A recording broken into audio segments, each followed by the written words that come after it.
निम्न में कौन सा जोड़ा सुमेलित नहीं है? भारत छोड़ो आंदोलन 1942, असहयोग आंदोलन 1920, नेहरू रिपोर्ट 1946, स्वराज पार्टी की स्थापना 1923। ऑल पार्टी कॉन्फ्रेंस, जिसमें कांग्रेस, हिंदू महासभा, मुस्लिम लीग, क्रिश्चियन लीग जैसी पार्टियों के लोग शामिल थे, ने 1928 में एक रिपोर्ट निकाली। इस रिपोर्ट को मोतीलाल नेहरू के नाम पर नेहरू रिपोर्ट बोला जाता है। इस रिपोर्ट में भारत को डोमिनियन देश बनाने की मांग के साथ अन्य कई मांगें रखी गईं। इस रिपोर्ट को रिजेक्ट करते हुए मुस्लिम लीग ने 14 सूत्रीय मांग दस्तावेज को पेश किया। क्या आपको पता है कि नेहरू रिपोर्ट किसके कार्यकाल के दौरान आई थी? कमेंट बॉक्स में बताएं। अंग्रेजों को राजनीतिक शक्ति किस युद्ध के बाद प्राप्त हुई?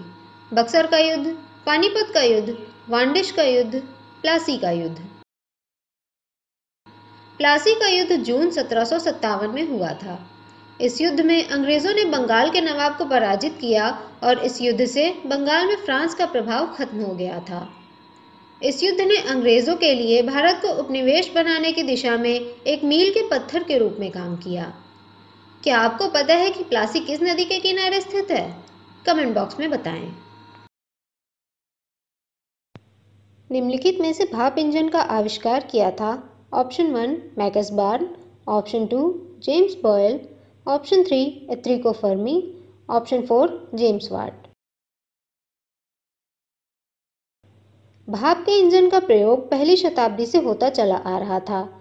पहले व्यावसायिक भाप चलित यंत्र का निर्माण थॉमस सावरी ने जेम्स वाट से पहले ही कर लिया था, लेकिन वाट ने इस इंजन में कई महत्वपूर्ण सुधार किए, जिसकी वजह से वाट को स्टीम इंजन का आविष्कारक माना जाता है। क्या आपको पता है कि डीजल और पेट्रोल गाड़ियों का आविष्कार किसने किया? कमेंट बॉक्स में बताएं। फ्रांस की क्रांति पर निम्न में से किस विचारक का प्रभाव पड़ा? कार्ल मार्क्स का, अरस्तू का, मैकियावेली का या रूसो का? फ्रांसीसी क्रांति के बहुत से विचारों का प्रभाव पश्चिमी लोकतंत्र पर पड़ा है। इन विचारों को अनेक दार्शनिकों द्वारा दिया गया था। इन दार्शनिकों में सबसे प्रमुख नाम है रूसो का। रूसो द्वारा दिए गए कुछ प्रमुख विचारों में असमानता पर बहस और सोशल कॉन्ट्रैक्ट थ्योरी प्रमुख हैं। निम्न में से कौन टेलीविजन डिस्प्ले की तकनीक के विकसित होने का सही क्रम है? Option 1 CRT plasma LED, option 2 CRT LED plasma, option 3 plasma LED CRT, option 4 इनमें से कोई नहीं। CRT अर्थात कैथोड रे ट्यूब की तकनीक 19वीं शताब्दी के अंत में ही आ गई थी। इसके बाद प्लाज्मा तकनीक का विकास 1960 के दशक में हो चुका था। इन दोनों के बाद LCD और LED तकनीक आई। वर्तमान में ज़्यादातर मोबाइल, टेलीविज़न, कंप्यूटर तथा अन्य डिस्प्ले में LED तकनीक का ही प्रयोग हो रहा है। क्या आपको पता है कि LED तकनीक का प्रयोग करने के क्या फ़ायदे हैं? कमेंट बॉक्स में बताएं। इलाहाबाद विश्वविद्यालय 1887 में स्थापित किया गया था। ये उपनिवेशकालीन भारत में स्थापित होने वाला कौन से नंबर का विश्वविद्यालय था? तीसरा, चौथा, पांचवा या दूसरा? अपने जैसा सोचने, समझने और व्यवहार करने वाले भारतीयों को बनाने के लिए अंग्रेजों ने 19वीं शताब्दी के मध्य में अनेक विश्वविद्यालयों की स्थापना की।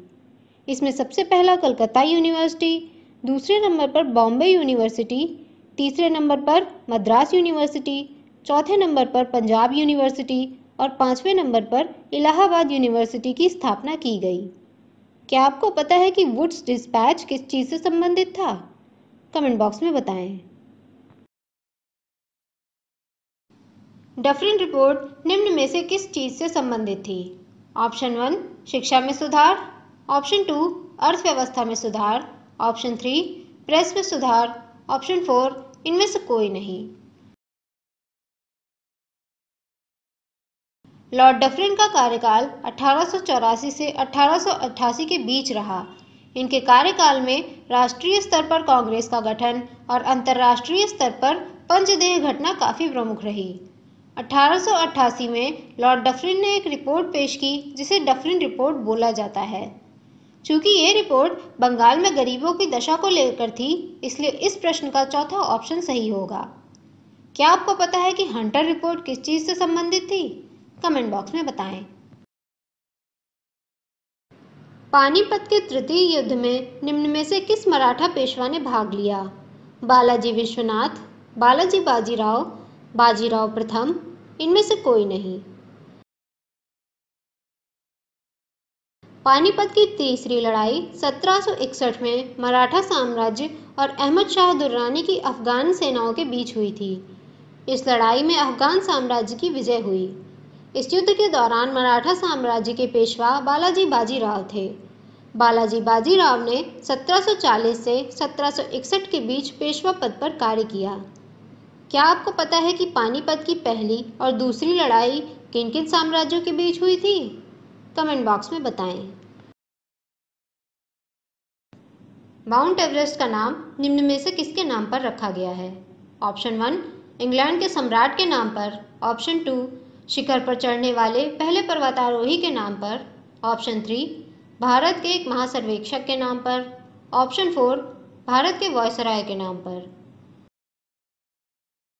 19वीं शताब्दी के शुरुआती सालों में कंचनजंगा को दुनिया का सबसे ऊंचा पहाड़ माना जाता था, लेकिन बाद में एक ऐसे पहाड़ की बात शुरू हो गई जिसके कंचनजंगा से भी ऊंचा होने का अनुमान लगाया जाने लगा।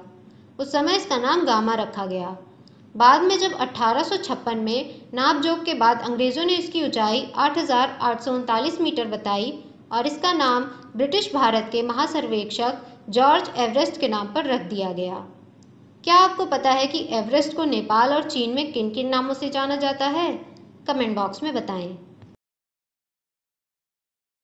19वीं सदी के अंत में भारत से नील का निर्यात पतोन्मुख होने लगा क्योंकि ऑप्शन 1 पश्चिम में कृत्रिम रंग का आविष्कार हो गया, ऑप्शन 2 ब्रिटिश नील उत्पादक ने लागत कम कर दी, ऑप्शन 3 नील उत्पादकों का कठोरता से शोषण किया गया, ऑप्शन 4 इनमें से कोई नहीं।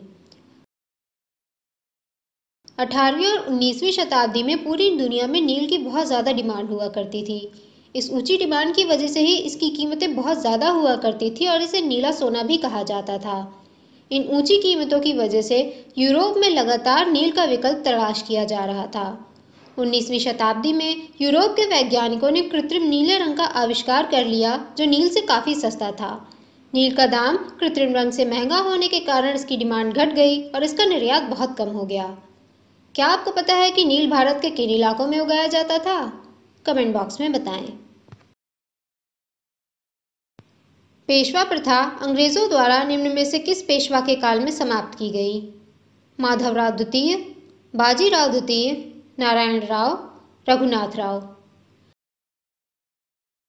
शुरुआत में पेशवा मराठा राजा के अधीन काम किया करते थे। पहले पेशवा मोरोपंत पिंगले की नियुक्ति छत्रपति शिवाजी के द्वारा की गई थी।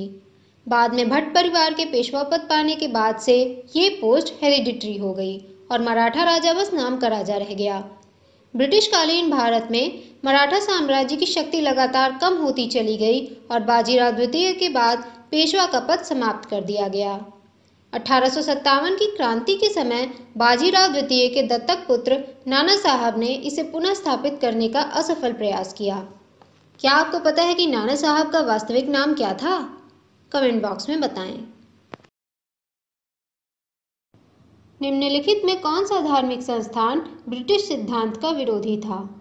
देवबंद आंदोलन, बहावी आंदोलन, अलीगढ़ आंदोलन, फर्जी आंदोलन। देवबंद आंदोलन की शुरुआत उत्तर प्रदेश के देवबंद शहर में मोहम्मद कासिम नानोतावी और रशीद अहमद द्वारा दारुल उलूम मदरसे की स्थापना के साथ हुई। मदरसे की स्थापना के साथ ही इसमें इस्लाम को पुनर्जीवित करने और उपनिवेशवादी विरोधी भावना बननी शुरू हो गई। 1919 में इसकी राजनैतिक शाखा जमीयत-ए-उलेमा हिंद भी बनी। शुरुआती दिनों में ये लोग हिंदू और ईसाइयों से शांतिपूर्ण वाद विवाद करते थे और भारत में मिले जुले राष्ट्रवाद की बातें भी करते थे, जिससे स्वतंत्रता आंदोलन में राष्ट्रवाद की भावना को मुस्लिमों के बीच बढ़ाने में काफ़ी मदद मिली। क्या आपको पता है कि अलीगढ़ आंदोलन और अलीगढ़ विश्वविद्यालय के संस्थापक कौन थे? कमेंट बॉक्स में बताएं। प्रार्थना समाज निम्न में से किससे संबंधित है? जी रानाडे, ज्योतिबा फुले, रविंद्रनाथ टैगोर, वीडी सावरकर। प्रार्थना समाज ब्रिटिशकालीन भारत में धार्मिक और सामाजिक सुधार के लिए चलाए गए शुरुआती अभियानों में से एक था। इसकी स्थापना दो भाइयों दादोबा पांडुरंग और आत्माराम पांडुरंग के द्वारा 1863 में केशव चंद्र सेन के महाराष्ट्र यात्रा के दौरान की गई थी। जब माधव गोविंद रानाडे इस समाज का हिस्सा बने तो ये सुर्खियों में आ गया। इस समाज से जुड़े ज़्यादातर विद्वान हिंदू धर्म को सुधारने का विचार रखते थे। दक्षिण भारत में इस आंदोलन को प्रसिद्ध तेलुगु सुधारकर और लेखक कंदुकूरी वीरेसलिंगम ने फैलाया। क्या आपको पता है कि प्रार्थना समाज की पूर्ववर्ती परमहंस मंडली की स्थापना किसने की थी? कमेंट बॉक्स में बताएं। रामकृष्ण मिशन को निम्न में से किसके द्वारा प्रारंभ किया गया? विवेकानंद, दयानंद सरस्वती, राजा राम मोहन राय, भीखाजी कामा। रामकृष्ण मिशन या वेदांत मिशन की शुरुआत रामकृष्ण परमहंस के विचारों से प्रभावित होकर उनके सबसे प्रमुख शिष्य स्वामी विवेकानंद द्वारा 1 मई 1897 को की गई। इसका मुख्यालय पश्चिम बंगाल के बेलूर मठ में है। इस मिशन के दो लक्ष्य सेवा और त्याग हैं। इसके अनुयायियों का राजनीतिक गतिविधि में भाग लेना स्वामी विवेकानंद के द्वारा प्रतिबंधित कर दिया गया था, लेकिन इस प्रतिबंध के बावजूद मिशन से जुड़े लोगों ने स्वतंत्रता आंदोलन में योगदान दिया।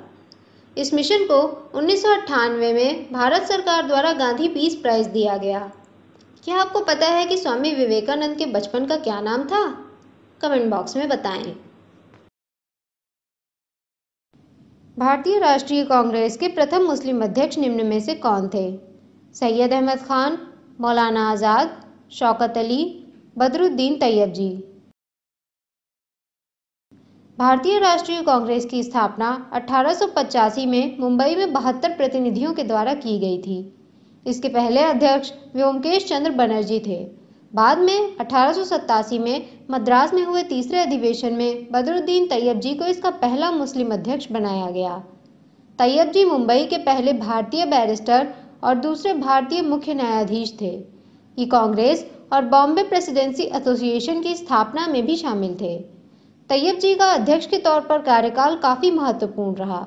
इन्होंने अपने कार्यकाल के दौरान मुस्लिमों को इकट्ठा करके कांग्रेस के साथ जोड़ने का काम किया। क्या आपको पता है कि कांग्रेस के पहले गैर भारतीय अध्यक्ष कौन थे? कमेंट बॉक्स में बताएं। निम्न में से कौन सा अनाज मानव निर्मित है और प्रकृति में नहीं पाया जाता?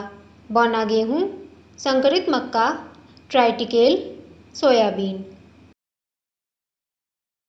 संकरण या हाइब्रिडाइजेशन के माध्यम से नई प्रजातियां तैयार करने की प्रक्रिया के बारे में तो हम सब जानते हैं, लेकिन क्या होगा जब पूरी तरह अलग अलग पौधों को क्रॉस किया जाए? पोलैंड और जर्मनी के वैज्ञानिकों ने 19वीं शताब्दी में अच्छी उत्पादकता के लिए गेहूं और बीमारियों से लड़ने की अधिक क्षमता के लिए राई के पौधों को क्रॉस करके एक नई प्रजाति तैयार की। इस प्रजाति का नाम गेहूं और राई के वैज्ञानिक नामों को मिलाकर ट्राइटिकेल रखा गया। आज व्यावसायिक स्तर पर इस फसल का उत्पादन पोलैंड, जर्मनी, बेलारूस, फ्रांस और रूस में किया जाता है। क्या आपको पता है मटर के पौधों का संकरण का प्रयोग किस प्रसिद्ध वैज्ञानिक ने किया? कमेंट बॉक्स में बताएं। रॉलेट कानून को पारित करने का कारण निम्न में से क्या था? ऑप्शन 1 भारतीय शासन को आधुनिक रूप देना, ऑप्शन 2 राजद्रोह एवं सरकार के विरुद्ध कार्यों को रोकना, ऑप्शन 3 मुस्लिम लीग को मनाना, ऑप्शन 4 इनमें से कोई नहीं। प्रथम विश्व युद्ध के दौरान अंग्रेजों ने इस जरूरत को महसूस किया कि भारत में उग्रवादी गतिविधियों, राजद्रोही षड्यंत्रों और सरकार के विरुद्ध होने वाली गतिविधियों को रोकना केवल डिफेंस ऑफ इंडिया एक्ट से संभव नहीं होगा। इसलिए ब्रिटिश सरकार सर सिडनी रॉलेट की अध्यक्षता में बनी समिति की सिफारिश पर 1919 में एनार्कियल एंड रेवोल्यूशनरी क्राइम एक्ट लेकर आई। इस कानून को सिडनी रॉलेट के नाम पर रॉलेट एक्ट कहा गया। इस कानून के अनुसार सरकार किसी को भी बिना वारंट के गिरफ्तार कर सकती थी और बिना ट्रायल के 2 साल तक जेल में रख सकती थी। इसमें प्रेस पर नियंत्रण करने के लिए और कठोर नियम भी बनाए। क्या आपको पता है कि इस कानून के विरोध में जलियांवाला बाग में हो रही सभा पर गोली किसने और किस दिन चलवाई? कमेंट बॉक्स में बताएं। मॉर्ले मिंटो सुधार किस वर्ष में पारित हुआ? 1917, 1909, 1902, 1912। 1909 के इंडियन काउंसिल एक्ट, जिसे हम मॉर्ले मिंटो सुधार के नाम से जानते हैं, भारतीयों को समान अवसर देने की दिशा में उठाया गया एक कदम था। इस कानून के माध्यम से भारत की लेजिस्लेटिव काउंसिल में ये प्रावधान कर दिया गया कि लेजिस्लेटिव काउंसिल के कुछ सदस्य अब जनता के माध्यम से सीधे ही चुने जा सकेंगे। हालांकि वोटिंग का हक कभी लोगों को नहीं दिया गया, बल्कि ये हक कुछ गिने चुने लोगों को उनके एजुकेशन और संपत्ति के हिसाब से दिया गया। क्या आपको पता है ये मॉर्ले और मिंटो कौन थे, जिनके नाम पर इस एक्ट को मॉर्ले मिंटो सुधार कहा गया? कमेंट बॉक्स में बताएं। भारत में सबसे पहली रेलगाड़ी कब चलाई गई थी? 1875, 1853, 1880, 1848। 2020 में भारतीय रेल का नेटवर्क करीब 68,000 किलोमीटर का हो चुका है। इस नेटवर्क के बनने की शुरुआत 1832 में मद्रास में हुई थी, जब पत्थरों को ढोने के लिए मद्रास में एक ट्रेन चलाई गई। इसके बाद निर्माण सामग्री पहुंचाने के लिए एक रेल 1845 में गोदावरी में और 1851 में रुड़की में भी चली। लेकिन अगर हम बात करें भारत की पहली पैसेंजर ट्रेन की, तो ये 16 अप्रैल 1853 में मुंबई और थाने के बीच करीब 34 किलोमीटर की दूरी के लिए चलाई गई। क्या आपको पता है कि रेलवे का मुख्यालय कहाँ है और रेलवे में कितने डिवीज़न हैं? कमेंट बॉक्स में बताएं।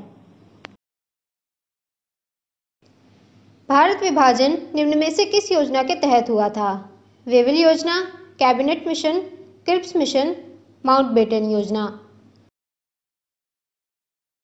जब द्वितीय विश्व युद्ध के बाद इंग्लैंड के लिए भारत को कॉलोनी बनाए रखना मुश्किल हो गया, तो लॉर्ड माउंटबेटन को भारत को आज़ाद करने के लिए योजना बनाने की जिम्मेदारी दी गई। माउंटबेटन ने 3 जून 1947 को घोषणा की कि ब्रिटिश भारत को 2 देशों में बांटा जाएगा और राजाओं को आज़ाद कर दिया जाएगा। रजवाड़े जिस भी देश में चाहे शामिल हो जाएं, या अगर वो चाहें तो स्वतंत्र भी रह सकते हैं। भारत के विभाजन के इस प्लान को माउंटबेटन योजना कहा गया। क्या आपको पता है कि वेवल योजना क्या थी? कमेंट बॉक्स में बताएं। भारत आने वाला पहला अंग्रेजी जहाज निम्न में से कौन सा है? Mayflower, Bengal, red dragon, Elizabeth. मेलिस्कोर्ट जहाज का निर्माण 1595 में कम्बरलैंड के तीसरे अर्ल जॉर्ज क्लिफोर्ड ने करवाया था। बाद में इस जहाज को ईस्ट इंडिया कंपनी ने 1600 ईस्वी में खरीद लिया और इसका नाम बदलकर रेड ड्रैगन रख दिया। ईस्ट इंडिया कंपनी की तरफ से इस जहाज से भारत की करीब 5 यात्राएं की गईं और ये भारत आने वाला पहला अंग्रेजी जहाज बना। बाद में 1619 में डच लोगों के साथ हुए युद्ध में ये जहाज डूब गया। क्या आपको पता है कि ईस्ट इंडिया कंपनी की स्थापना कब हुई? कमेंट बॉक्स में बताएं। भारत में अंग्रेजी शिक्षा निम्न में से किसने आरंभ की? Curzon, Bentinck, Dalhousie, Macaulay.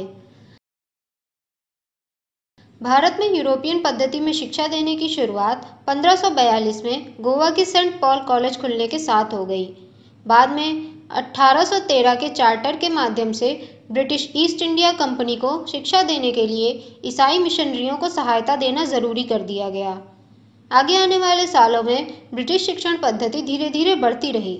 बाद में मैकाले ने कामकाज की भाषा को फारसी से बदलकर अंग्रेजी कर दिया और इंग्लिश एजुकेशन एक्ट 1835 पास किया। इसके बाद मैकाले के प्रयासों से ही भारत में अंग्रेजी शिक्षा बड़े स्तर पर दी जाने लगी। क्या आपको पता है कि वुड्स डिस्पैच किस चीज़ से संबंधित था? कमेंट बॉक्स में बताएं। निम्न में से किसे यूरोप का कॉकपिट नाम से जाना जाता है? स्पेन, बेल्जियम, तुर्की, स्विट्जरलैंड। बेल्जियम अपनी सीमा को जर्मनी, फ्रांस और लक्समबर्ग से साझा करता है। इसकी राजधानी ब्रुसेल्स में काफ़ी जानी मानी संस्थाओं के मुख्यालय हैं। वैसे तो बेल्जियम हमेशा से ही शांतिप्रिय देश रहा है, लेकिन फ्रांस और जर्मनी की आपसी दुश्मनी की वजह से यहाँ पर यूरोप की सबसे ज़्यादा लड़ाइयाँ हुई हैं। दरअसल जब भी फ्रांस को जर्मनी या जर्मनी को फ्रांस पर आक्रमण करना होता था, तो वह बेल्जियम के रास्ते से ही करते थे। इन्हीं वजहों से इसे यूरोप का कॉकपिट बोला जाता है। क्या आपको पता है कि ब्रुसेल्स में किन महत्वपूर्ण संस्थाओं के मुख्यालय हैं? कमेंट बॉक्स में बताएं। भारत में बजट व्यवस्था का आरंभ निम्न में से किस वायसराय के काल में हुआ?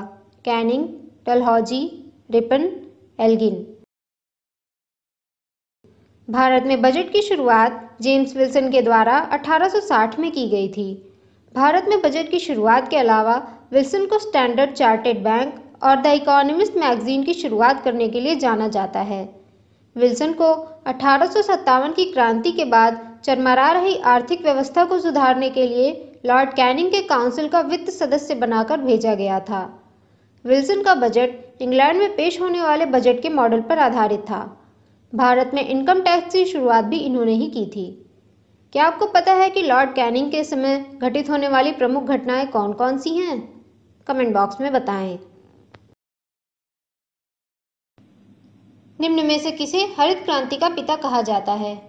Doctor MS. Swaminathan, Norman Borlaug, Verghese Kurien, इनमें से कोई भी नहीं। इस प्रश्न का सही उत्तर है नॉर्मन बोरलग। अमेरिका के नॉर्मन बोरलग ने मैक्सिको के एक रिसर्च इंस्टीट्यूट में एक अर्ध-बौनी, ज़्यादा उत्पादक और ज़्यादा रोग प्रतिरोधी क्षमता वाली गेहूं की प्रजाति विकसित की। इस प्रजाति की बम्पर पैदावार की वजह से मैक्सिको का एक्सपोर्ट बहुत ज़्यादा बढ़ गया। बोरलग ने भारत और पाकिस्तान में भी खेती की नई तकनीकों के साथ ही साथ ज़्यादा उत्पादक किस्में उगवानी चालू की। उनके इन्हीं सब प्रयासों की वजह से उनको हरित क्रांति का पिता कहा गया है और इसके लिए भारत सरकार ने उन्हें पद्म विभूषण भी दिया। क्या आपको पता है कि भारत में हरित क्रांति का पिता किसे कहा जाता है? कमेंट बॉक्स में बताएं।